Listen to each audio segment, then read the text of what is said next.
Shalom adalah suatu kebahagiaan bagi saya untuk dapat menyambut kembali jemaat Tuhan dalam kebaktian online Gereja Mawar Syaron, Jabodetabek. Welcome home.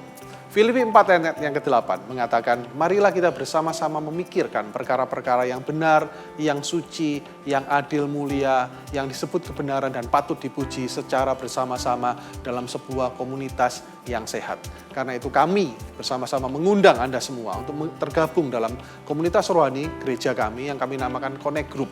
Di dalam Connect Group atau yang disebut CG, kita dapat bersama-sama belajar firman Tuhan, kemudian mengasihi bersama-sama, dan tentunya bertumbuh dalam rencana Tuhan secara bersama-sama. Jika Anda tertarik dan berminat, Anda bisa menghubungi nomor telepon yang tertera pada layar kaca Anda dengan menyebutkan nama, alamat, nomor telepon yang bisa dihubungi, dan umur, dan maka tim kami akan segera menghubungi Anda secepat mungkin. Amin. Memberi adalah karunia dari Tuhan. Maka dari itu kami mengundang Anda semua untuk ikut terlibat dalam pemberian kepada Tuhan. Anda dapat mulai mentransfer pemberian Anda kepada nomor rekening yang tertera di layar kaca Anda atau scan QR yang telah disediakan. Tidak berlama-lama lagi, mari kita semua saat ini berdoa untuk memulai ibadah kita pada hari ini. Bapa di dalam surga, kami bersyukur buat hari ini kami bisa beribadah kembali. Engkau Allah yang luar biasa atas hidup kami Tuhan, dan kami mau mengikut Engkau seumur hidup kami. Berkati ibadah kami pada hari ini ya Tuhan, supaya siapapun yang datang, siapapun yang ikut, diberkati, dikuatkan, dan dilayakkan kembali hidupnya. Terima kasih ya Tuhan, terima kasih. Kami mau buka kebaktian ini di dalam nama Tuhan Yesus. Haleluya, amin.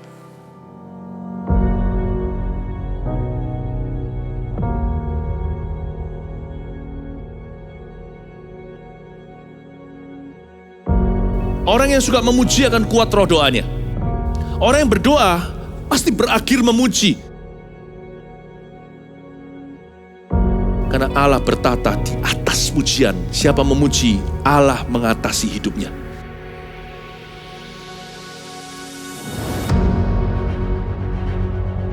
The Year of Praise, tahun pujian, menjadi sebuah petualangan yang tiada dua.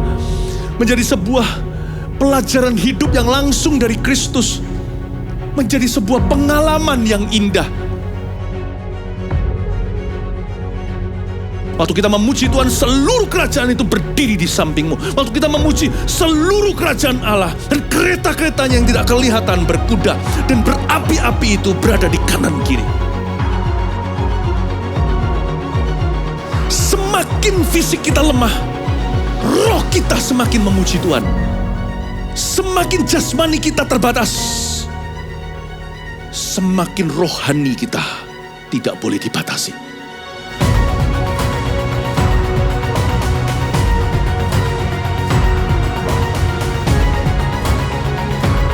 Welcome to the Year of Praise and Provision. Mari kita mengizinkan Tuhan merajut rancangan yang belum pernah kita bayangkan.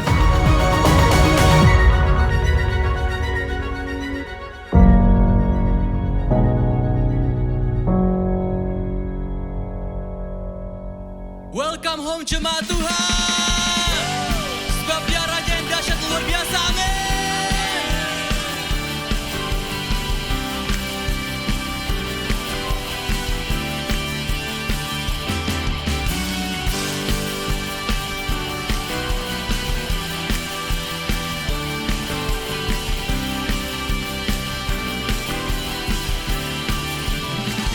Katakan, yang terbaik dalamku tinggal di dalammu.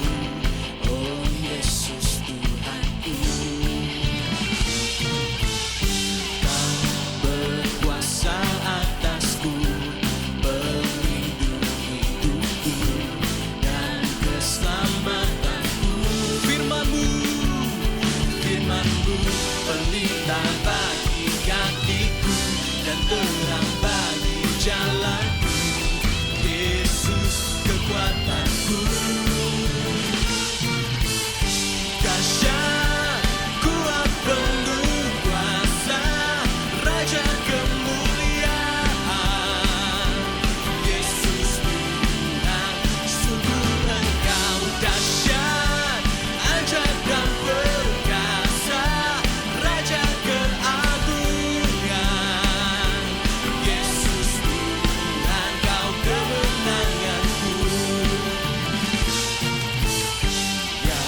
Sama-sama lambaikan tanganmu, katakan, firman-Mu pelita bagi kakiku dan terang bagi jalanku.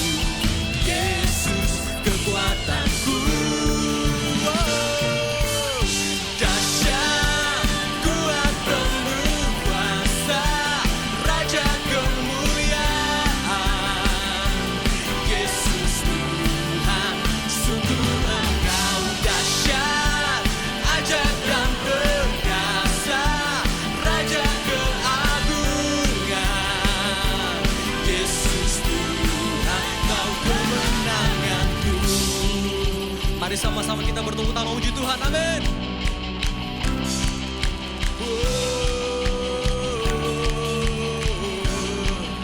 Serukan, ku percaya Yesus hebat, sumber kemenanganku. Oh, oh, oh, oh. Ku percaya Yesus hebat, sumber kemenanganku. Lebih lagi, ku percaya Yesus hebat, sumber kemenanganku. Oh, oh, oh, oh. Ku percaya Yesus hebat, sumber kemenanganku. Oh, dahsyat, kuat, penuh kuasa, Raja kemuliaan. Yesus Tuhan, sungguh Engkau dahsyat, ajaib dan perkasa, Raja keagungan. Yesus Tuhan, sungguh Engkau dahsyat, ajaib dan perkasa, Raja keagungan. Yesus Tuhan, Kau kemenanganku. Yeah, yeah. Yesus Tuhan, Kau kemenanganku. Wow, wow. Yesus Tuhan, Kau kemenanganku. Wow.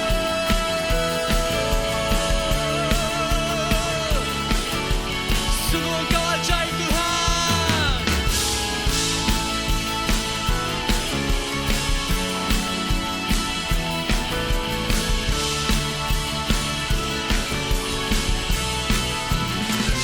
Sama-sama kita berikan kemuliaan buat Tuhan kita. Haleluya.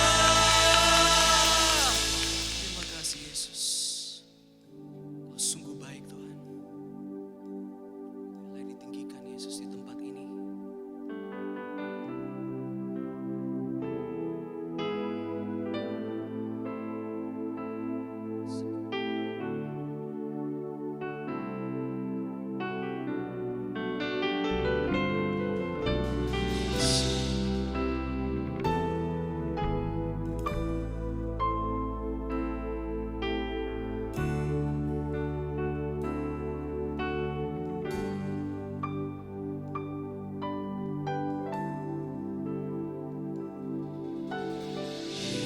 Yesus, ku cinta Kau, ku tinggikan, ku agungkan. Aku kan memuji-Mu, baik di dalam suka dan duka.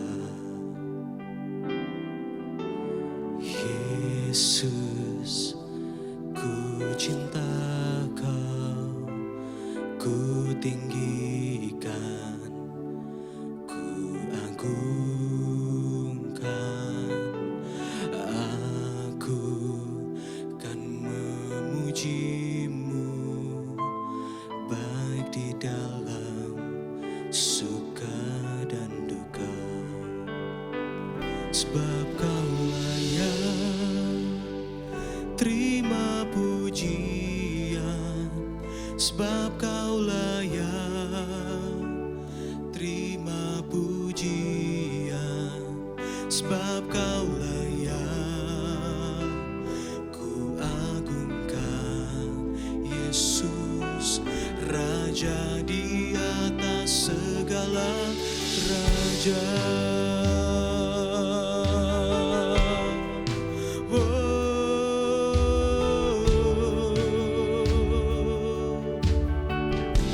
Sama-sama kita katakan, Yesus, ku cinta Kau, ku tinggikan, ku agungkan.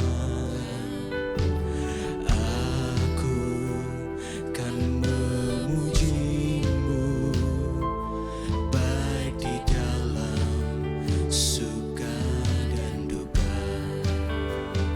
Sebab Kau layak terima pujian, sebab Kau layak terima pujian, sebab Kau layak ku agungkan. Yesus, Raja di atas segala raja, sebab Kau layak, sebab Kau layak terima pujian, sebab Kau layak terima pujian, sebab Kau layak ku agungkan. Yesus, Raja di atas segala raja. Mari naikkan sembah kita di hadapan Tuhan. Hinayarala.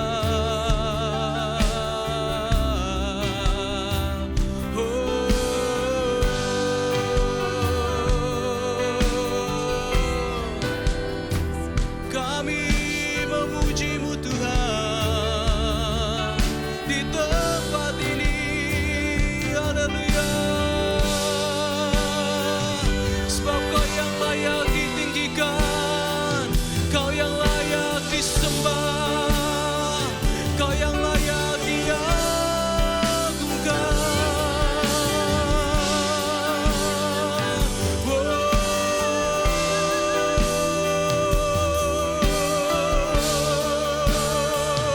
Haleluya. Kina ya rala ya rala ya rala ya rala ya rala base. Kina ya rala ya rala ya rala base.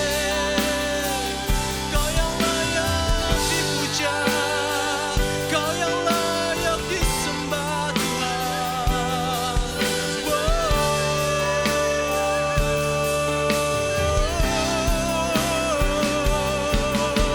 Haleluya, haleluya, haleluya, haleluya. Nama-Mu dipuji,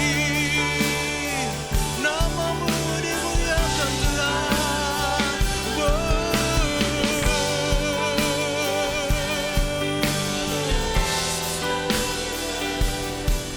Mari sama-sama kita serukan, sebab Kau yang layak, sebab Kau layak terima pujian, sebab Kau layak terima pujian, sebab Kau layak ku agungkan.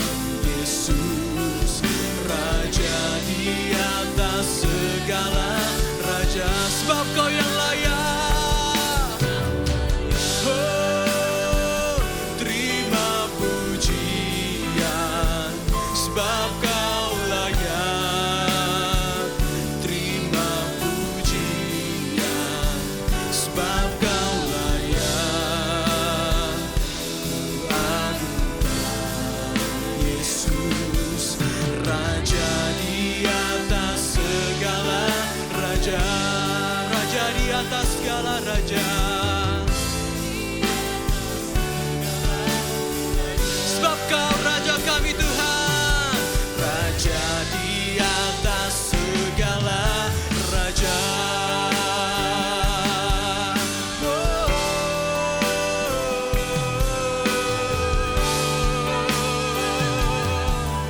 Dan serukan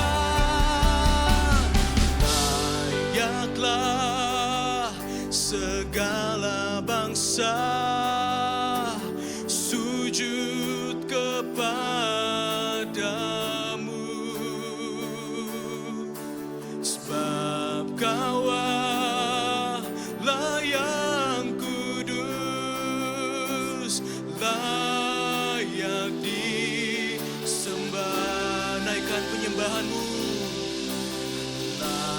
Layaklah segala bangsa sujud kepadamu, sebab Kaulah yang kudus, layak disembah.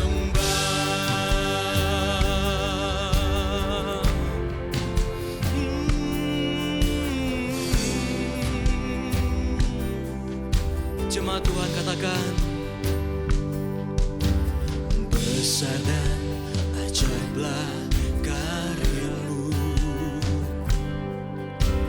adil dan benarlah jalan-Mu,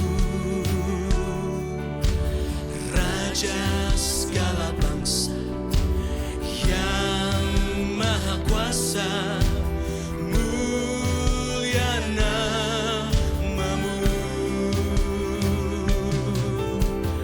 Besar dan ajaiblah karya-Mu. Amin Tuhan. Adil dan benarlah jalan-Mu, Raja segala bangsa yang maha kuasa, mulia nama-Mu. Layaklah segala bangsa sujud kepadamu, sebab Kaulah yang kudus, layak disembah.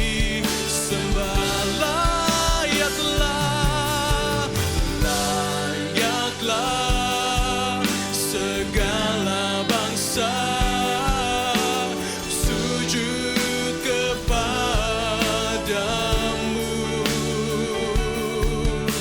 sebab Kaulah yang kudus, layak disembah.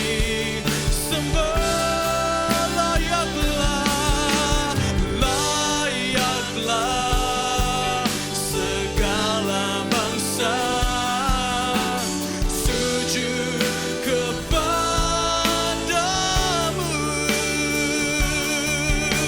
sebab Kaulah yang kudus, layak disembah.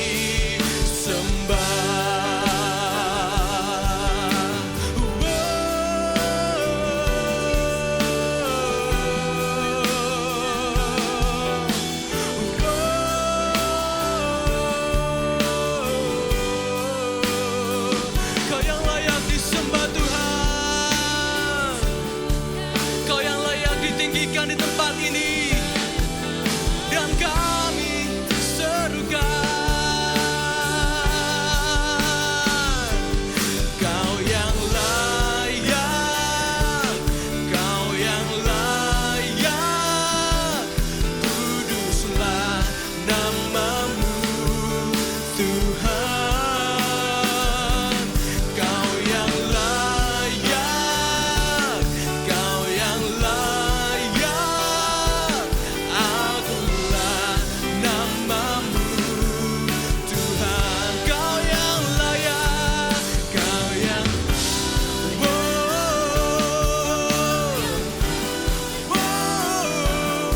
kuduslah nama-Mu Tuhan.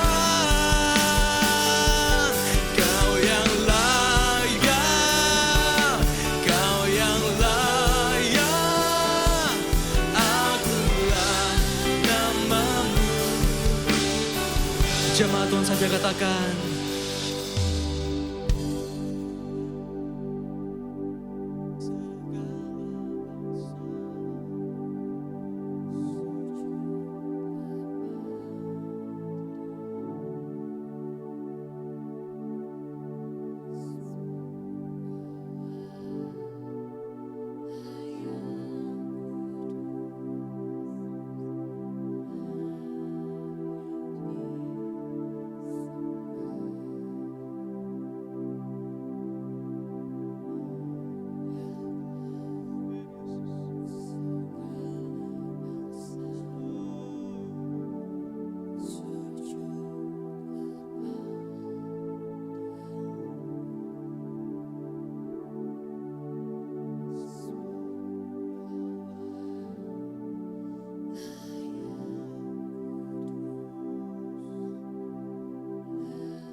Yes,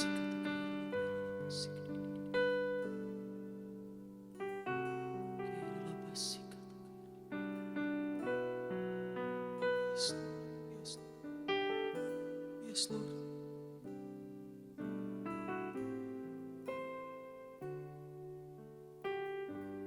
Taruh tanganmu di dada, katakan. I stand in awe of you. I stand in awe of you. Holy God, to whom all praise is due. Oh, I stand in awe of you. Dengan lembut katakan. I stand in awe of you. I stand in awe of you. Holy God, to whom all praise is due. Oh, I stand in awe of you, and I stand in awe of you. I stand in awe of you. Holy God, to whom all praise is due. Oh, I stand in awe of you.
kami datang kepadamu dengan penuh kekaguman.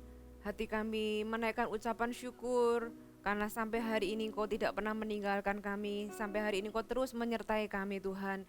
Terima kasih untuk semua kebaikan-Mu. Hari ini kami menaikkan ucapan syukur, sungguh Engkau Allah yang kami sembah, Engkau Allah yang baik bagi kami Tuhan. Ajari kami untuk terus ada dalam kehendak-Mu, ajari kami untuk tetap setia melayani-Mu ya Tuhan. Mari sampaikan firman-Mu, Tuhan, biar hati kami terus dibangun di dalam kebenaran-Mu ya Tuhan. Terima kasih Tuhan, dan kami mau duduk diam di bawah kaki-Mu Tuhan, memberikan telinga untuk mendengar, dan juga kami berikan hati kami supaya diisi, ditaburi oleh firman Tuhan, biar firman Tuhan itu berbuah dalam kehidupan kami. Terima kasih Tuhan, dan setiap orang yang siap mendengarkan firman Tuhan, katakan sama-sama, amin. Shalom, selamat datang kembali dalam hadirat Tuhan, saudara. Bagaimana kabar Anda? Saya berdoa Anda ada terus di dalam perlindungan Tuhan. Saya tahu dalam masa tahun ini ada banyak hal yang kita alami, saya pribadi juga mengalami banyak hal. Tapi saya percaya penyertaan Tuhan itu tidak pernah habis dalam kehidupan kita ya.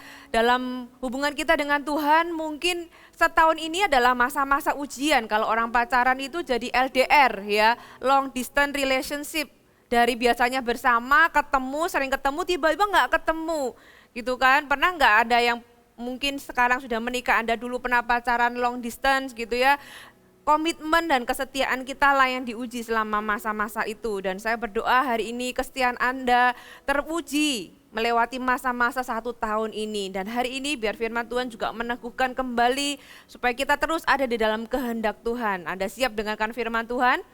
Kita buka sama-sama di Matius pasal yang ke-20.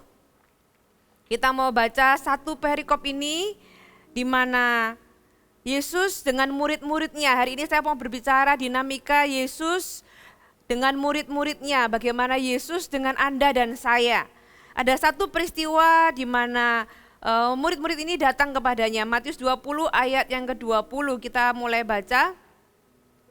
Maka datanglah ibu anak-anak Zebedeus serta anak-anaknya itu kepada Yesus. Siapa itu? Mereka adalah Yohanes dan Yakobus. Ya, lalu sujud kepadanya untuk meminta sesuatu kepadanya. Menarik ya, apa yang mereka minta ya? Kata Yesus, apa yang kau kehendaki? Jawabnya, berilah perintah supaya kedua anakku ini, jadi ibunya ini bicara kepada Yesus, Tuhan berilah perintah supaya kedua anakku ini boleh duduk kelak di dalam kerajaanmu, yang seorang di sebelah kananmu dan yang seorang lagi di sebelah kirimu. Tetapi Yesus menjawab katanya, kamu tidak tahu apa yang kamu minta. Dapatkah kamu meminum cawan yang harus kuminum? Kata mereka ini berarti bukan cuma ibunya yang ngomong lagi ya, tapi anak-anaknya juga ngomong. Kata mereka kepadanya, kami dapat, berarti ibunya ini disuruh sama kedua anaknya ini kan. Bilang sama Tuhan supaya kasih posisi buat aku, gitu kan? Yesus berkata kepada mereka, cawanku memang akan kamu minum, tetapi hal duduk di sebelah kananku atau di sebelah kiriku, aku tidak berhak memberikannya.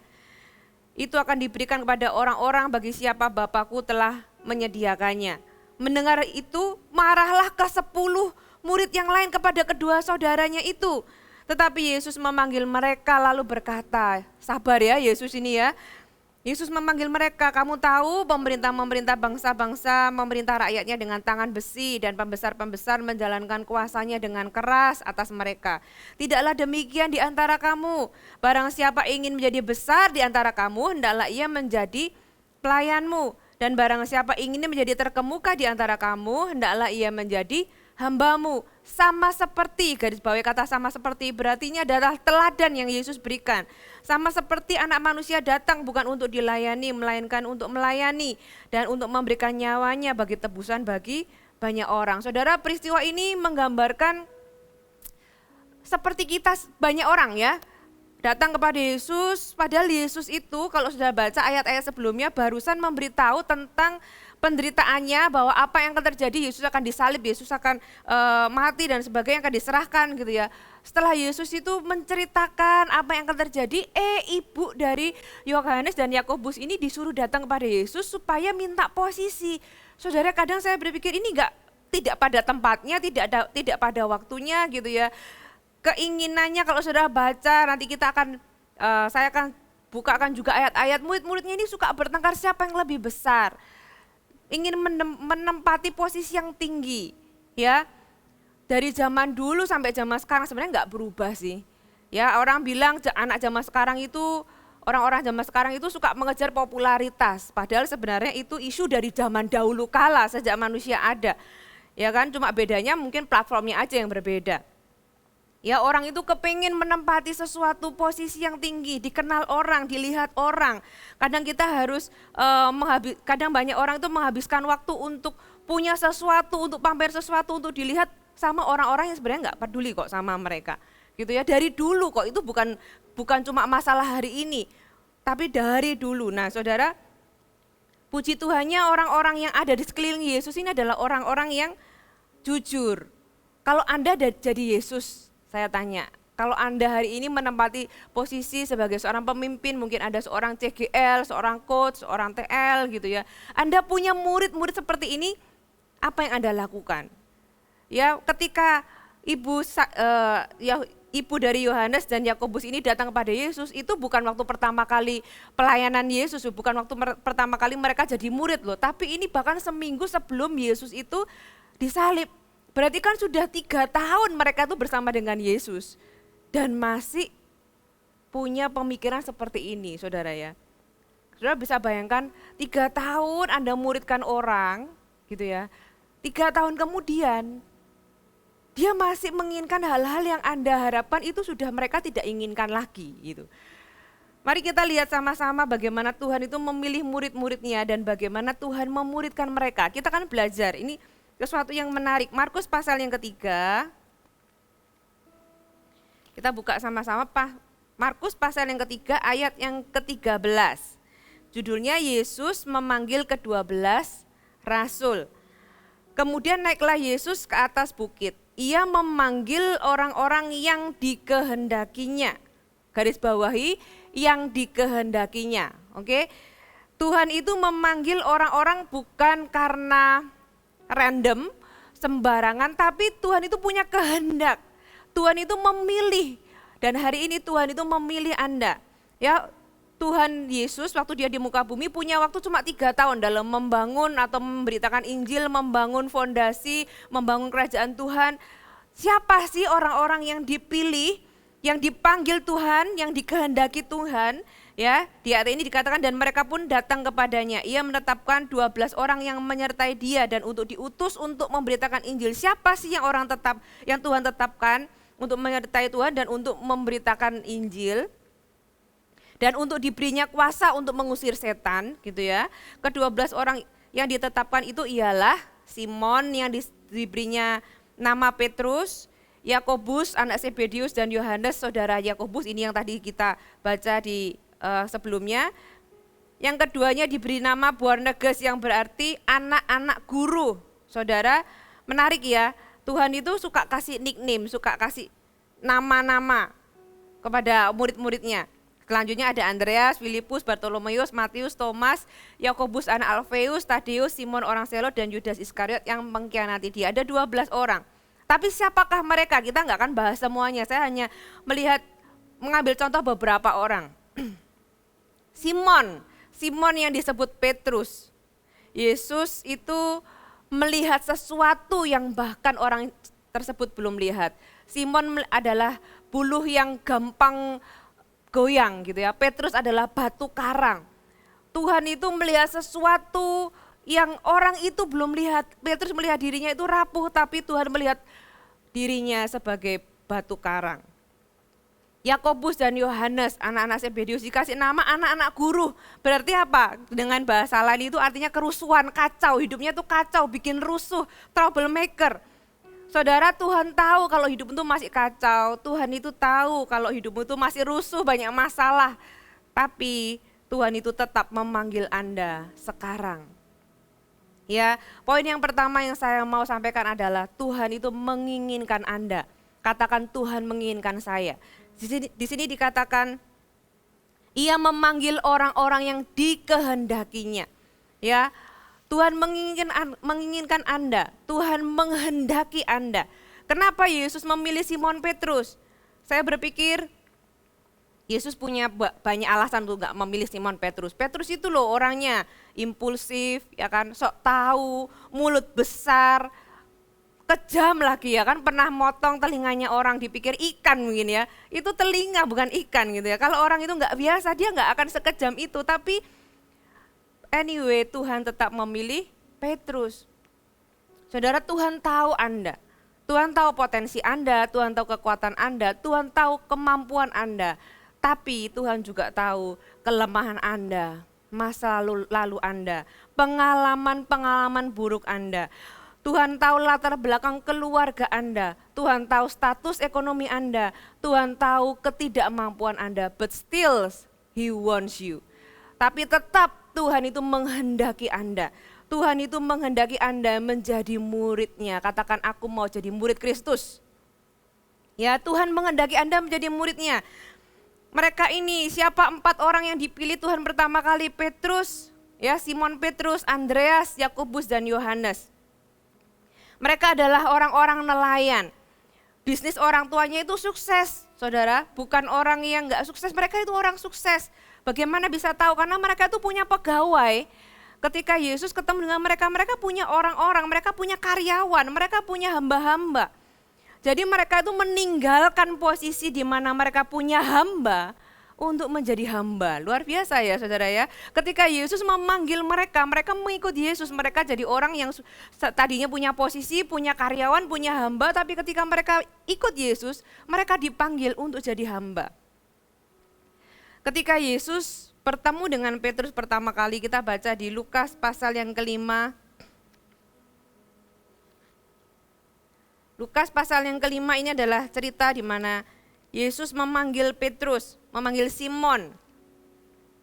Ayat yang pertama, pada suatu kali Yesus berdiri di pantai Danau Genesaret, sedang orang banyak mengurumuni dia hendak mendengarkan firman Allah.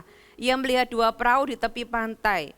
Nelayan-nelayannya telah turun dan sedang membasuh jalannya. Ia naik ke dalam salah satu perahu itu. Jadi ada 2 perahu, Yesus memilih salah satu perahu dan perahu itu adalah perahunya Simon. Dan menyuruh dia supaya menolakkan perahunya sedikit jauh dari pantai, didorong jauh dari pantai gitu ya. Lalu ia duduk dan mengajar orang banyak dari atas perahu.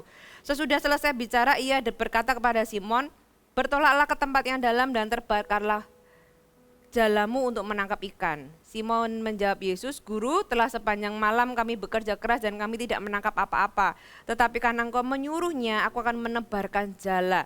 Dan setelah mereka melakukannya, mereka menangkap sejumlah besar ikan sehingga jala mereka mulai koyak. Saudara, lalu mereka memberi syarat kepada teman-temannya di perahu yang lain supaya mereka datang membantunya, dan mereka itu datang, lalu mereka bersama-sama mengisi kedua perahu itu dengan ikan hingga hampir tenggelam. Ketika Simon Petrus melihat hal itu, ia pun tersungkur di depan Yesus dan berkata, Tuhan, pergilah daripadaku karena aku ini seorang berdosa. Saudara, ayat ini menjelaskan pertemuan Simon Petrus dengan Tuhan Yesus. Ketika Tuhan itu datang memakai perahunya Petrus, Tuhan mengajar, kemudian Tuhan menyuruh Simon untuk menebarkan jala, dan jala itu berisi banyak ikan. Pada semalam-malaman dia gagal, dia mencari dan tidak mendapatkan. Dia tersungkur dan berkata, Tuhan, aku ini bukan apa-apa. Dia tadinya waktu dipakai perahunya, dia berpikir, wah Tuhan butuh perahuku. Tapi ketika dia ditolong sama Tuhan, dia berbalik, Tuhan, bukan Tuhan yang butuh aku, tapi aku yang butuh Tuhan, dan aku ini bukan apa-apa. Saudara, seringkali di hadapan Tuhan kita ini seperti Petrus.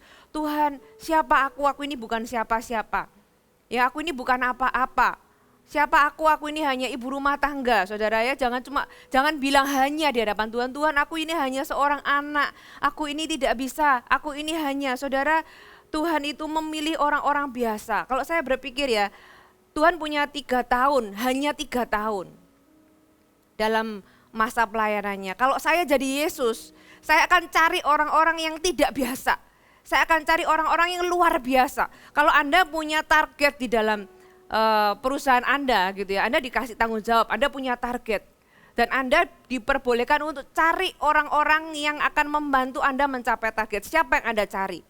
Anda akan cari orang yang kompeten, punya pengalaman gitu ya, CV-nya mungkin panjang gitu kan, sudah teruji, sudah terbukti. Karena apa? Karena masa waktunya itu singkat. Anda akan cari orang-orang yang luar biasa, tapi siapa yang Tuhan cari? Tuhan itu cari orang-orang yang biasa. Orang-orang yang mungkin berkata bahwa Tuhan, siapa aku? Aku ini bukan siapa-siapa. Tapi kebenarannya adalah Tuhan menginginkan Anda, walaupun Anda merasa demikian. Anda merasa aku orang berdosa, aku bukan siapa-siapa. Saudara, Tuhan itu menginginkan Anda untuk menjadi murid Kristus. Dan gak cuma itu, Tuhan itu mau memakai Anda. Saudara, orang-orang seperti Petrus, orang-orang yang merasa bukan siapa-siapa, Tuhan jadikan, mari ikutlah aku akan menjadikan engkau penjala manusia. Saudara, Tuhan mau memakai Anda. Siapa yang setuju dengan saya bahwa murid-murid Yesus ini adalah orang-orang yang dipakai Tuhan secara luar biasa? Ya, coba lihat kondisi seperti apa Tuhan memilih memakai mereka. Kisah Para Rasul pasal yang pertama. Saudara tahu cerita ini, Kisah Para Rasul ini terjadi setelah Yesus itu bangkit dari kematian dan mau naik ke surga. Ya, berarti pelayanannya selama 3 tahun bersama dengan murid-muridnya ini, murid-murid yang dia pilih, yang dia inginkan, yang sudah diajari dan sebagainya. Tuhan mau naik ke surga, Tuhan itu berkata seperti ini. Ayat yang pertama, hai Theophilus, dalam bukuku yang pertama aku menulis tentang segala sesuatu yang dikerjakan dan diajarkan Yesus. Jadi yang nulis ini Lukas, sama dengan yang nulis kitab Injil Lukas. Sampai pada hari ia terangkat, sebelum itu ia telah memberikan perintahnya oleh Roh Kudus kepada rasul-rasul yang dipilihnya. Ya, Yesus itu memilih, Yesus itu menghendaki, Yesus menginginkan orang-orangnya. Kepada mereka ia menunjukkan dirinya setelah penderitaannya selesai. Dengan banyak tanda ia membuktikan bahwa ia hidup. Sebab selama 40 hari ia berulang-ulang menampakkan diri dan berbicara kepada mereka tentang kerajaan Allah. By the way, Tuhan itu ngomong tentang kerajaan Allah bukan hanya 40 hari setelah Yesus bangkit, tapi bahkan sepanjang pelayanannya 3 tahun itu Yesus ngomong tentang kerajaan Allah. Tapi diulang-ulang selama 40 hari setelah dia bangkit dari kematian. Tapi perhatikan ayat yang ke-6, respon murid-murid itu gimana? Maka bertanyalah mereka yang berkumpul di situ, Tuhan, maukah engkau pada masa ini memulihkan kerajaan bagi Israel? Saudara, kalau saya jadi Yesus itu mungkin sudah patah rahang saya gitu ya, jeglek gitu kan. Saya ini lagi ngomong kerajaan Allah gitu kan. Tapi murid-muridnya ini malah masih ngomong tentang kerajaan Israel, tentang kerajaan dunia. Setelah 3 tahun pelayanan, saudara, mereka itu lihat Yesus mengerjakan mujizat. Mereka itu melihat Yesus mengajar. Mereka itu lihat Yesus itu mati di atas kayu salib dengan mahkota duri. Mereka itu lihat Yesus itu bangkit. Dan mereka itu mendengar tentang kerajaan Allah itu berulang-ulang, firman Tuhan katakan. Dan setelah Tuhan itu ngomong tentang kerajaan Allah, murid-muridnya itu jawab, Tuhan maukah engkau memulihkan kerajaan Israel? Gitu ya, saudara. Saya baca ayat ini, siapa yang lebih frustasi di ayat ini menurut Anda? Ya, murid-muridnya itu frustasi karena Yesus tidak memberikan atau jadi Tuhan yang membebaskan Israel, atau Yesus yang frustasi terhadap murid-muridnya.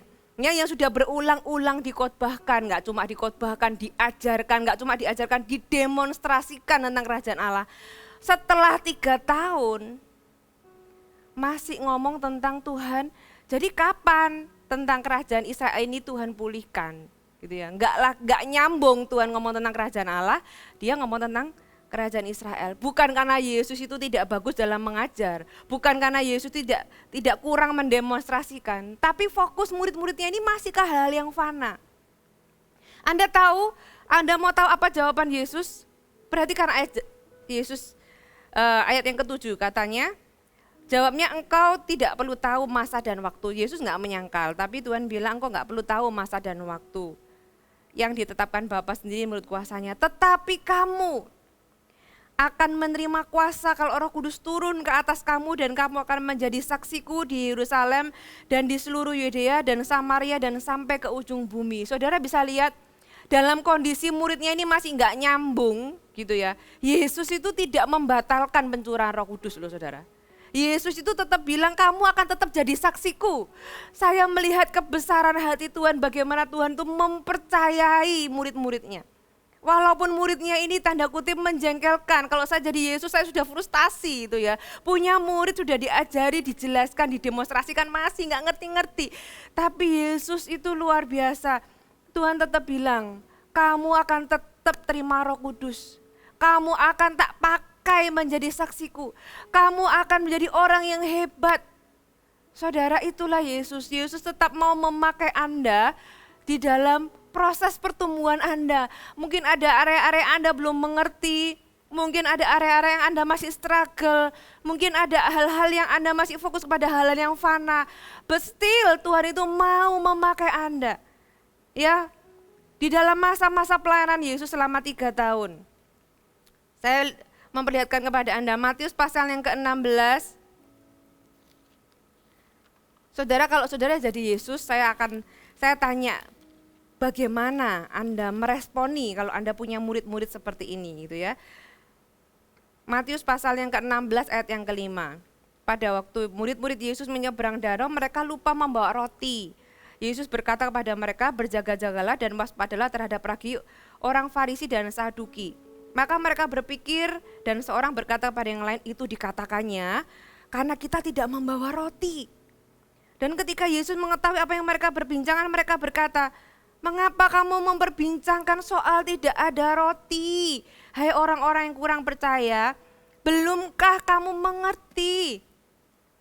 Tidak kamu ingat lagi akan 5 roti untuk 5.000 orang dan berapa bakul roti yang kamu kumpulkan, ataupun 7 roti untuk 4.000 orang itu dan berapa bakul kamu kumpulkan? Bagaimana mungkin kamu tidak mengerti bahwa bukan roti yang aku maksudkan? Aku berkata kepadamu, waspadalah terhadap ragi orang Farisi dan orang Saduki. Saudara, yang diulang-ulang oleh Tuhan Yesus ngomong apa? Bagaimana mungkin kamu kok nggak ngerti-ngerti sih gitu ya. Berapa kali kalau Anda jadi pemimpin, Anda mungkin mengalami seperti yang Yesus alami. Ya ampun, aku sudah ngomong berkali-kali kok nggak ngerti-ngerti gitu ya. Tapi Yesus tuh sabar banget dan Tuhan itu tetap memakai mereka, tetap mengajar mereka, tetap mengasihi mereka, tetap mendemonstrasikan, tetap mengulang-ulang apa yang Tuhan mau murid ini mengerti. Matius 17 ayat yang ke-15. Katanya, Tuhan, kasihanilah anakku, ia sakit ayan dan sangat menderita, yang sering jatuh ke dalam api dan juga sering ke dalam air. Aku sudah membawanya kepada murid-muridmu, tetapi mereka tidak dapat menyembuhkannya. Maka kata Yesus, murid-murid sudah dikasih otoritas, sudah diajari bagaimana menyembuhkan gitu ya. Maka kata Yesus, hai kamu angkatan yang tidak percaya dan sesat, berapa lama lagi aku harus tinggal di antara kamu? Berapa lama lagi aku harus sabar terhadap kamu? Itu perkataan Yesus kepada murid-muridnya. Bawa anak itu kemari. Dengan keras Yesus menegur dia, lalu keluarlah setan itu daripadanya dan anak itu pun sembuh seketika. Sudah lihat dinamika Yesus ketika memuridkan murid-muridnya? Ya, Yesus ini mengalami dinamika, dia sabar tapi juga jengkel, ya frustasi, ya marah, ya gimana ya saudara ya. Tapi Yesus itu luar biasa, dia komitmen dengan pemuritannya. Dia tidak menyerah dengan murid-muridnya, dia terus melakukannya. Markus pasal yang ke-6 ayat yang ke-49. Ini cerita ketika mereka bertolak di danau kemudian mengalami angin, ya kan? Ayat 48, kita baca ayat yang ke-8, ketika ia melihat betapa pahnya mereka mendayung karena angin sakal, kira-kira jam 3 malam ia datang kepadanya berjalan di atas air dan hendak melewati mereka.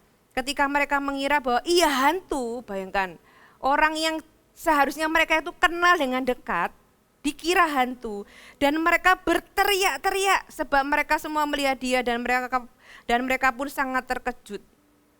Tetapi segera ia berkata kepada mereka, tenanglah, ini aku murid-murid, ini bukan hantu, ini aku, ini Yesus. Jangan takut saudara, kan seperti anak kecil ya saudara ya. Ini adalah masa-masa pemuritan yang menurut saya tidak mudah. Kalau Anda melihat bahwa nanti Kisah Para Rasul, orang-orang ribuan dimenangkan, mengalami baptisan Roh Kudus, gereja menjadi mendunia gitu ya. Saudara harus tahu bahwa pemuritan itu bukanlah hal yang mudah dan Yesus pun mengalaminya dengan murid-muridnya. Ya, Lukas pasal yang ke-9 ayat yang ke-46 sampai ayat yang ke-47. Dikatakan, maka timbullah pertengkaran di antara murid-murid Yesus tentang siapakah yang terbesar di antara mereka. Tetapi Yesus mengetahui pikiran mereka, karena itu ia mengambil seorang anak kecil dan menempatkannya di sampingnya. Dan berkata kepada mereka, barang siapa menyambut anak ini dalam namaku, ia menyambut aku. Dan barang siapa menyambut aku, ia menyambut dia yang mengutus aku, karena yang terkecil di antara kamu sekalian dialah yang terbesar. Ini baru Lukas pasal yang ke-9, sudah timbul pertengkaran di antara murid-murid Yesus tentang siapa yang terbesar. Ini sesuatu yang sampai hari ini itu tetap terjadi ya. Namanya murid-murid gitu ya, dimuridkan, ada situasi-situasi kayak gini, siapa yang paling besar, kompetisi satu sama lain. Lukas pasal yang ke-22 Sama-sama kitab Lukas tadi ayat pasal yang ke-9, sekarang pasal yang ke-22 ayat yang ke-24 sampai ayat yang ke-26. Terjadilah juga pertengkaran di antara murid-murid Yesus, siapakah yang dapat dianggap terbesar di antara mereka. Lagi saudara, Yesus berkata kepada mereka, raja-raja, bangsa-bangsa memerintah rakyat mereka, dan orang-orang yang menjalankan kuasa atas mereka disebut pelindung-pelindung. Tetapi kamu tidaklah demikian, melainkan yang terbesar di antara kamu hendaklah menjadi yang paling muda dan pemimpin sebagai pelayan. Lagi saudara ya, bertengkar tentang siapa yang terbesar. Saudara, ini sebuah dinamika 3 tahun yang tidak mudah bagi Yesus. Belum lagi ketika Yesus mau disalib, ketika Yesus itu ditangkap, murid-muridnya itu lari meninggalkan Yesus. Gak ada satupun yang membela Yesus, mereka itu lari meninggalkan Yesus. Belum lagi ada yang menyangkal Yesus, belum lagi ada yang mencuri uang kas Yesus. Sudah bisa bayangkan, itu pelayanan Yesus yang Anda selama ini mungkin dengar Yesus menyembuhkan orang sakit, Yesus mencelikkan mata orang buta, Yesus membangkitkan orang mati. Itu kan Yesus kepada orang banyak. Yesus dengan murid-muridnya ini juga punya dinamika yang tidak mudah, tapi bagaimana Yesus itu berkomitmen dengan pelayanannya. Bagaimana Yesus itu ketika dia menghendaki seseorang untuk dia ubah jadi penjala ikan menjadi penjala manusia, jadi orang biasa-biasa menjadi orang yang hebat. Tuhan itu komitmen, Tuhan itu terus melakukannya tanpa tergoyahkan dengan kondisi murid-muridnya. Bagaimana kita bisa belajar kesabaran Yesus, kegigihannya, terus mempercayai, terus mengajar, komitmennya dan memuridkan tidak tergoyahkan dengan kondisi murid-muridnya. Tuhan itu mau memakai mereka walaupun kondisi-kondisi yang saya tadi sebutkan. Kondisinya mereka masih belum ngerti, ya, kondisinya mereka masih kurang percaya, kondisinya masih seperti anak-anak yang bertengkar, tapi but still Tuhan itu memakai mereka. Nah, aplikasinya apa dalam kehidupan Anda? Saudara, hari ini kalau Anda masih sama gitu ya, ketika Anda membaca bersama saya tadi ayat-ayat tadi dan Anda merasa aku masih di stage ini, aku masih suka bertengkar, aku masih suka kompetisi, aku masih suka membandingkan, aku ini masih punya bla bla bla gitu ya. Saudara, itu tidak mengubah Tuhan itu tetap mau memakai Anda. Itu tidak mengubah keinginan Tuhan untuk Tuhan itu mau memakai hidup Anda. Nah, poin yang ketiga, respon Anda itu menentukan kehidupan Anda. Dari sisi Tuhan sudah jelas, Tuhan itu memilih Anda. Tuhan itu enggak random, Tuhan itu tahu siapa Anda. Kalau ada yang bilang, Tuhan itu enggak memperdulikan latar belakang Anda. No, Tuhan itu peduli dengan latar belakang Anda. Tuhan itu tahu, karena Tuhan tahu, makanya Tuhan pilih Anda. Tuhan tahu latar belakang Anda, Tuhan tahu masa lalu Anda. Tuhan pilih Anda, karena di dalam kemahatauan Tuhan, Tuhan tahu kelemahan Anda tanpa Anda bilang, tanpa Musa bilang, Tuhan aku ini orang gagap. Anda berpikir Tuhan nggak tahu, Tuhan tahu. Ketika Tuhan memilih Anda, itu Tuhan tahu siapa Anda. Anda nggak perlu punya kasih excuse karena semua kelemahan Anda itu sudah ada di dalam pengetahuannya. Dan semua potensi Anda itu juga karena Tuhan yang memberikannya kepada Anda. Saudara, tapi ada tanggung jawab kita, ada bagian kita, yaitu respon kita. Menurut Anda, apakah Tuhan itu perlu meminjam perahu Petrus tadi di Lukas pasal yang ke-5? Ya, ketika Yesus ketemu dengan Petrus di Lukas pasal yang ke-5, Tuhan itu kan pinjam perahunya Petrus, kemudian suruh Petrus itu mendorong agak ke dalam. Petrus dorong supaya Yesus itu bisa lebih jauh, supaya orang banyak itu mendengarkan perkataannya. Ya, Alkitab itu menuliskan bahwa Yesus bisa berjalan di atas air. Yesus itu nggak perlu sebenarnya perahunya Petrus. Orang dia tinggal mundur ke belakang kok. Dia tinggal jalan di atas air, jalan mundur gitu aja bisa, nggak perlu pakai perahu. Demikian juga dengan hidup kita. Kadang-kadang Tuhan itu, kita berpikir Tuhan itu yang butuh kita. Enggak, Tuhan itu mau memakai Anda dan saya, bukan karena Tuhan itu butuh kita. Jika Tuhan itu mau memakai Anda, itu karena Tuhan itu mau share, peran, burden, bahkan share kemuliaannya kepada Anda dan saya. Tanpa kita, sebenarnya Tuhan itu tinggal berfirman dan semua yang Dia mau jadi. Ya, tanpa kita, langit dan bumi ini Tuhan tuh hanya butuh berfirman. Tanpa pelayanan kita, tanpa uang kita, tanpa hidup kita, semuanya itu jadi. Tanpa kita, Tuhan itu enggak butuh kita. Tapi Tuhan itu mau melibatkan kita. Tuhan memilih untuk mau berbagi peran dengan kita. Tuhan itu mau seolah-olah Tuhan itu membutuhkan kita, padahal sebenarnya tidak. Karena apa? Karena Tuhan mau Anda terlibat di dalamnya. Tuhan itu mau di dalam keterlibatan Anda. Apa sih yang Tuhan cari? Tuhan itu cari hubungan. Tuhan itu cari keintiman. Tuhan cari kebersamaan, itu loh yang Tuhan cari. Seringkali kita ini suka naif gitu ya, kita berpikir Tuhan yang butuh kita. Kita berpikir, saya juga dulu berpikir bahwa di dalam pemberian pun, wah dengan pemberian dari saya gitu ya, dari jemaat gereja itu bisa bertahan. No, bukan demikian kebenarannya. Sebelum saya bisa memberi, sebelum saya bisa melayani gereja Tuhan itu, Tuhan tahu bagaimana membiayai gerejanya dengan caranya. Bahkan saya yang setelah saya bertumbuh semakin dewasa, saya yang semakin tahu bahwa sayalah yang butuh melayani, saya yang butuh memberi, saya yang butuh Tuhan, saya yang butuh ada di rumah Tuhan, saya yang butuh ada di komunitas, saya yang butuh dimuridkan. Bukan Tuhan yang butuh murid, tapi saya yang butuh dimuridkan. Saudara, Tuhan ketika memakai perahu Petrus itu untuk membuat Petrus tahu bahwa sebenarnya bukan Tuhan yang butuh Petrus, tapi Petruslah yang butuh Tuhan.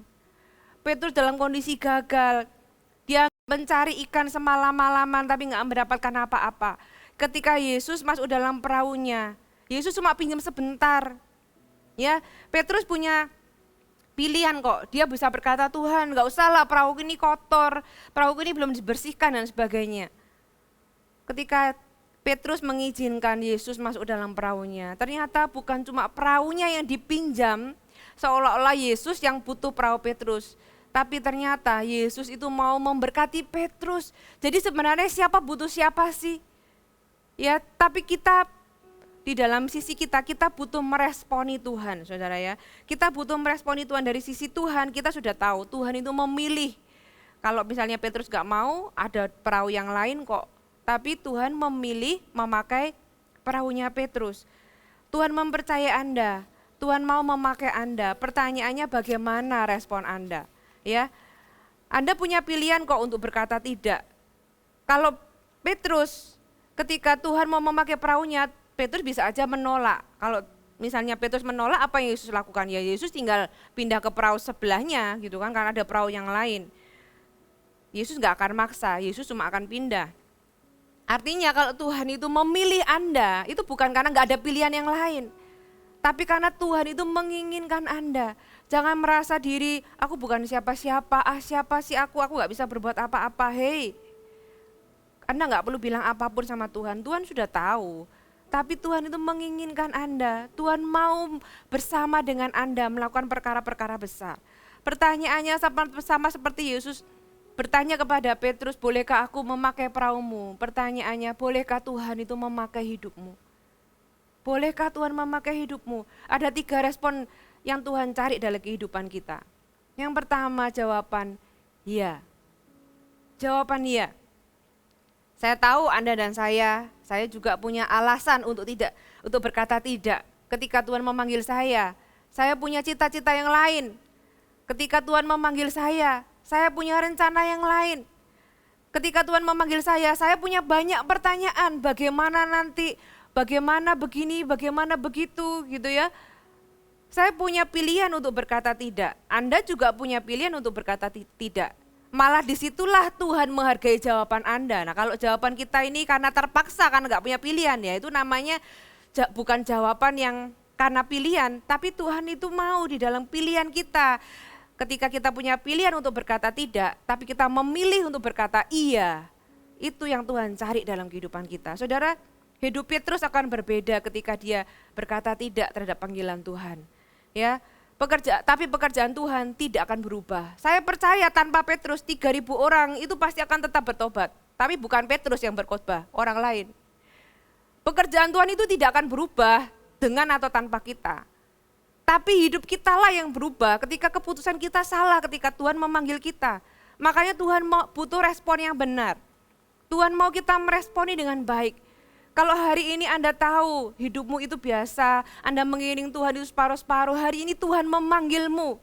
Bolehkah aku memakai hidupmu? Aku mengingini hidupmu. Apa jawaban Anda? Yang pertama, jawablah iya. Ku jawab ya Tuhan, ku jawab ya Tuhan, ku jawab ya, ya, ya. Jawab iya. Yang kedua, terus bertumbuh. Saudara, jawaban iya itu langkah pertama. Ya, iya Tuhan, aku mau jadi murid. Aku mau Tuhan. Yang kedua, terus bertumbuh. Kenapa? Karena mengikut Yesus itu bukan perjalanan semalam, bukan sehari semalam. Anda perlu terus bertumbuh sama seperti murid. Di sisi pemimpin, Anda jangan menyerah.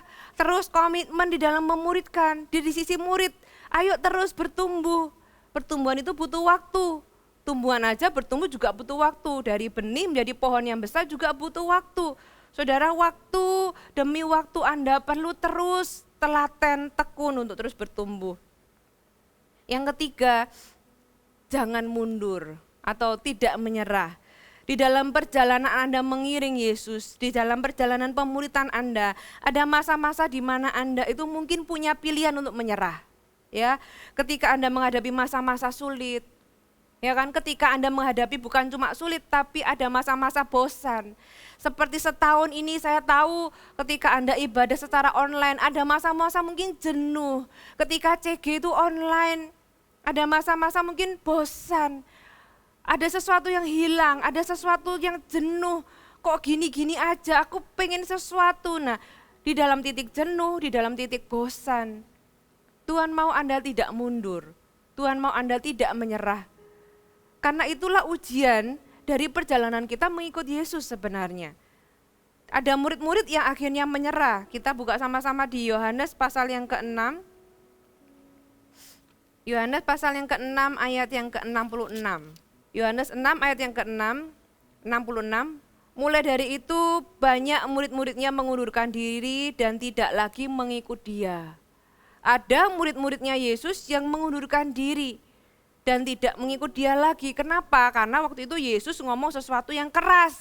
Mungkin di dalam pemuritan, di dalam perjalanan hidup kita mungkin pernah ditegur dengan cara yang keras, dengan cara yang tidak menyenangkan, dengan kata-kata yang mungkin menusuk hati. Saudara, jangan mundur. Puji Tuhan ada orang-orang yang tetap bertahan.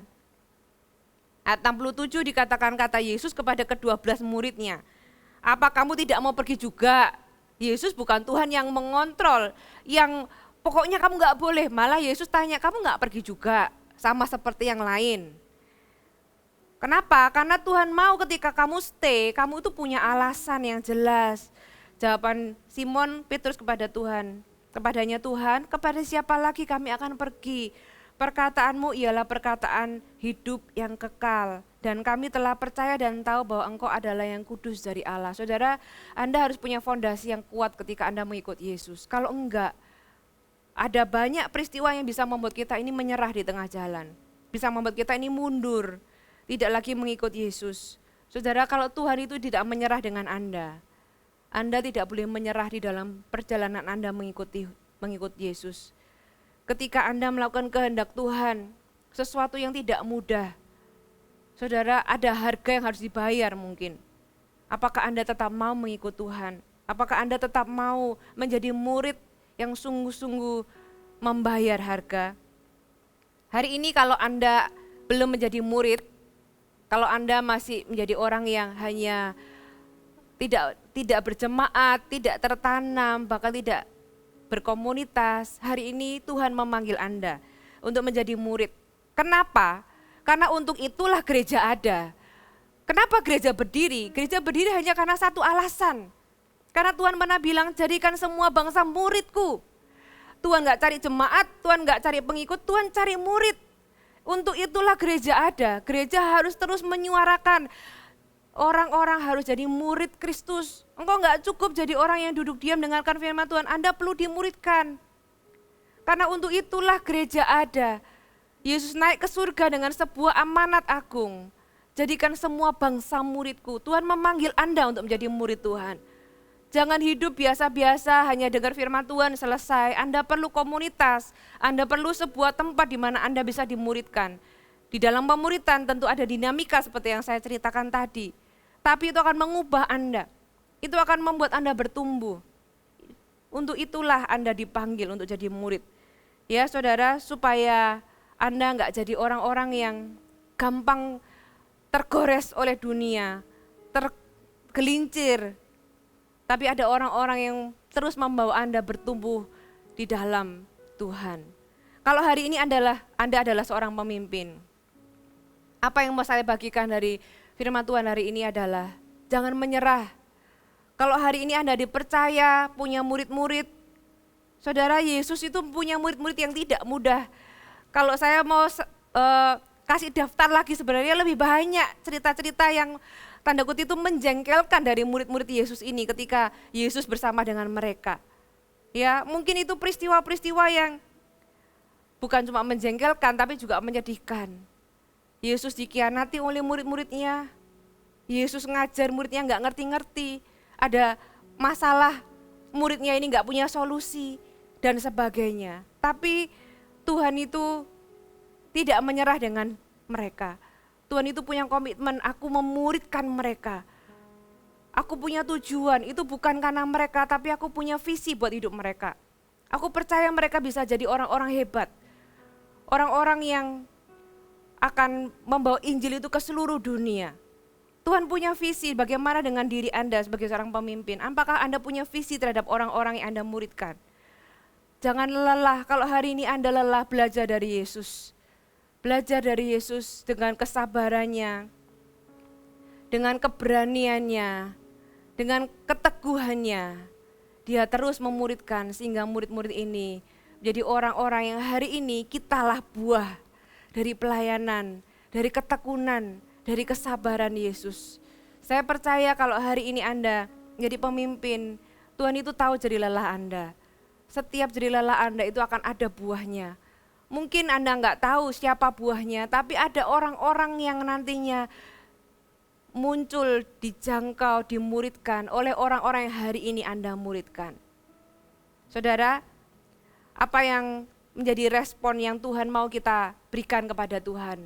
Katakan ya, Tuhan, aku mau menjadi murid. Kalau hari ini Anda ditantang untuk menjadi pemimpin, Tuhan, ya, aku mau jadi pemimpin. Aku mau melakukan kehendak Tuhan. Kalau Anda dipanggil untuk masuk lebih dalam, ya Tuhan, aku mau. Hidup Anda akan diubahkan. Petrus waktu ketika dia berkata ya, perahunya dipinjam Tuhan, dia nggak tahu bahwa suatu hari dia akan khotbah dan 3.000, 5.000 orang dipertobatkan, dibaptis. Dia nggak tahu, tapi ketika dia mulai berkata iya, sejak hari itu pelan tapi pasti hidupnya diubahkan. Saya percaya itu juga terjadi kalau hari ini Anda mau berkata iya, Tuhan, aku nggak mau jadi orang yang mengikut Yesus begini-begini saja. Tuhan itu tahu di dalam perjalanan kekristenan kita, daging kita ini masih suka memberontak. Tapi kalau Anda terus mau bertumbuh, saya percaya Tuhan itu setia dengan Anda dan Tuhan akan terus mengubahkan Anda. Mari kita sama-sama masuk dalam hadirat Tuhan.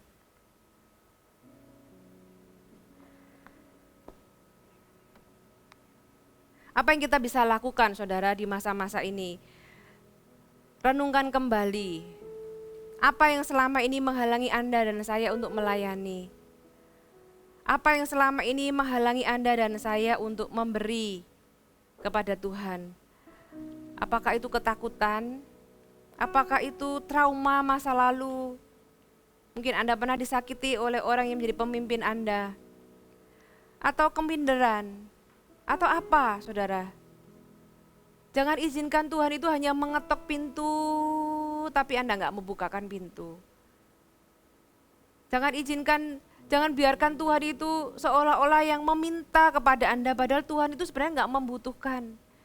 Tapi karena Tuhan mengasihi Anda, Tuhan mau melibatkan Anda, Tuhan mau hidup Anda. Bolehkah Tuhan memakai hidup Anda? Kalau hari ini Anda mendengar Tuhan memanggilmu, responi panggilan Tuhan. Saya berdoa dimanapun Anda berada hari ini, Tuhan berbicara kepada Anda secara pribadi. Dan Tuhan menyatakan apa yang menjadi kehendaknya dalam kehidupan Anda. Mari kita nyanyikan lagu ini dengan sungguh-sungguh di hadapan Tuhan. Kami datang penuhi panggilan-Mu Tuhan, dengan apa yang dapat kami berikan. Kami penuhi amanat agung-Mu, menyelamatkan jiwa yang tersesat. Kami datang penuhi, Kami datang penuhi panggilan-Mu Tuhan, dengan apa yang dapat kami berikan. Kami penuhi amanat agung-Mu, melayani yang lelah dan terbeban. Urapi kami Tuhan dengan kuasa Roh Suci, berikan hati yang terbeban dan penuh kasih ilahi. Penuhi kami dengan kuasa dari tempat yang tertinggi, dan teguhkan semua kesaksian. katakan kami datang.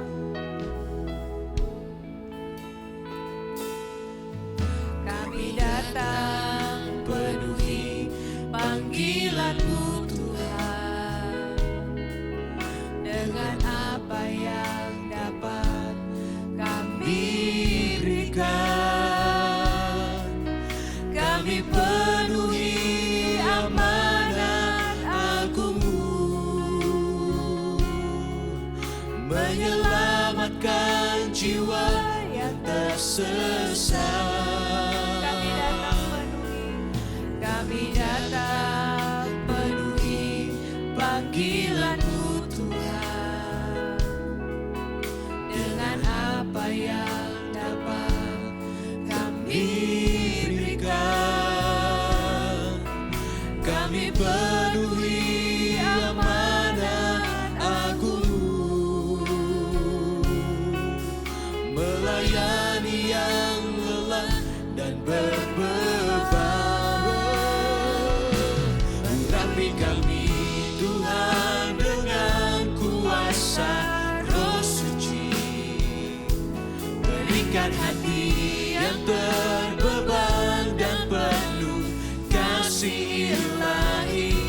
Penuhi kami dengan kuasa dari tempat yang tertinggi, dan teguhkan semua kesaksian.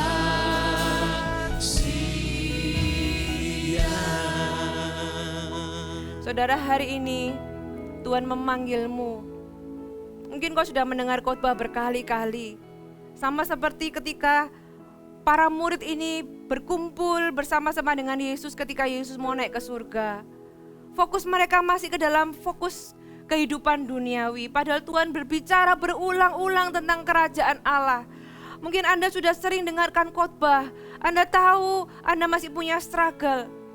Bahkan doa-doa, bahkan apa yang murid ini sampaikan, Tuhan, maukah Engkau memulihkan kerajaan bagi Israel? Tuhan tidak frustasi dengan Anda. Tapi lihat jawaban Tuhan. Kamu akan menerima kuasa kalau Roh Kudus itu turun ke atasmu.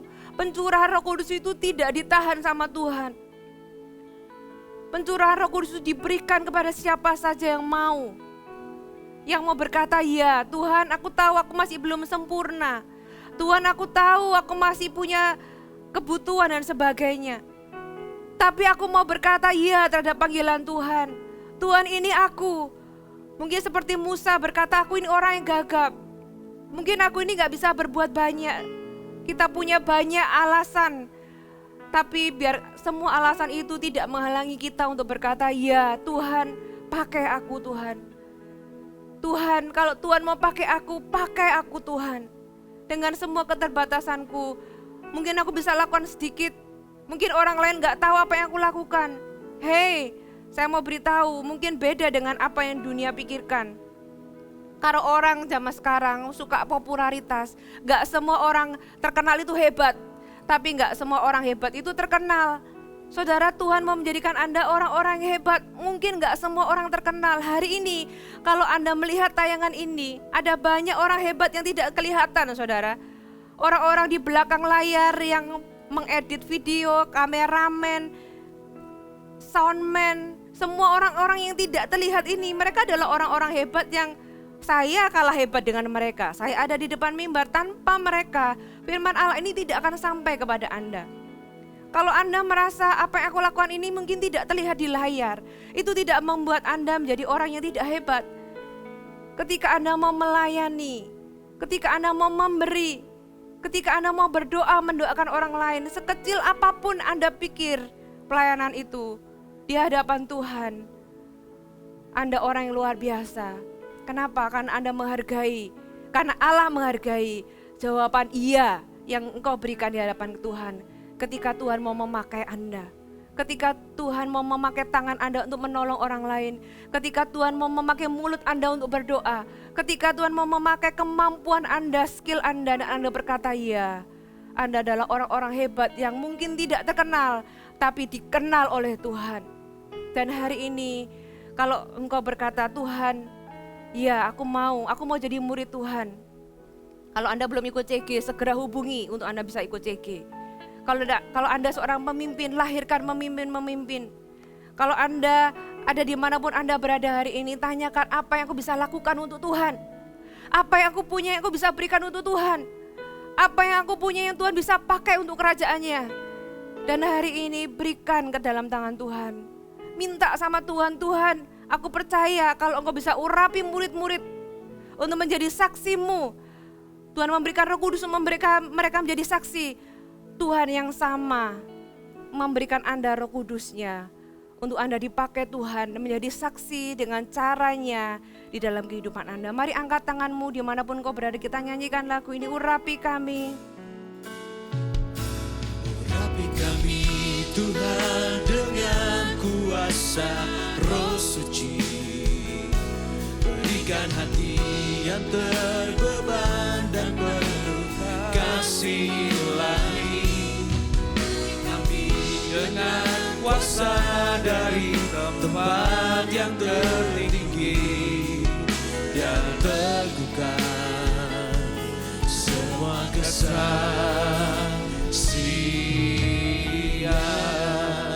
Terima kasih Bapa, terima kasih untuk anugerah-Mu. Kami bisa berdiri sebagaimana kami berdiri sekarang di dalam kehidupan ini. Itu semata-mata karena anugerah Tuhan. Hidup ini yang Kau berikan buat kami adalah hidup karena berhutang. Kami ini hutang nyawa, hutang segala-galanya di hadapan-Mu.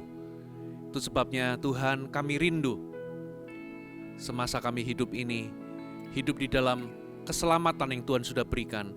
Kami mau mengisinya untuk kami melayani Tuhan, menyenangkan hati Tuhan. Biar kehendak-Mu digenapkan dalam kehidupan kami. Pakai kami ya Tuhan, mampukan kami untuk kami bisa melakukan selaras dengan apa yang menjadi kehendak-Mu. Terima kasih buat firman-Mu, terima kasih buat momen-momen dalam hadirat Allah, terima kasih buat ibadah pada hari ini. Terima kasih Tuhan, kami ucapkan syukur. Mari jemaat yang dikasihi Tuhan, angkat tanganmu. Aku lepaskan berkat atas kehidupan-Mu. Diberkatilah keluar dan masuk-Mu. Kiranya Tuhan menghadapkan dan menyinarkan wajah-Nya kepadamu. Diberikannya damai sejahtera, diberikannya sukacita, diberikannya favor ke atas seluruh aspek kehidupanmu. Sehingga Tuhan akan membawa kehidupanmu semakin naik dan bukan semakin turun. Apapun yang kau kerjakan dibuatnya berhasil di dalam nama Yesus. Dan biar Tuhan mengerjakan kerinduan-kerinduan untuk menyenangkan hatinya di dalam semua sisi dan segi kehidupanmu. Terimalah berkat Allah Bapa, pemeliharaan yang sempurna dari Bapa Surgawi turun ke atasmu. Terimalah juga berkat kasih karunia daripada Yesus Kristus, diberikannya kekuatan untuk melewati pergumulan tantangan yang kau hadapi, diberikannya kemenangan atas semua pergumulanmu. Terimalah juga penyertaan dari Allah Roh Kudus. Roh Kudus yang tinggal, yang menyertai di dalam dirimu, yang tidak pernah meninggalkanmu. Dia akan membimbing, menuntunmu menuju apa yang Tuhan kehendaki. Terimalah berkat ini. Di dalam nama Yesus aku lepaskan. Mari semua yang terima dan diberkati katakan, Amin.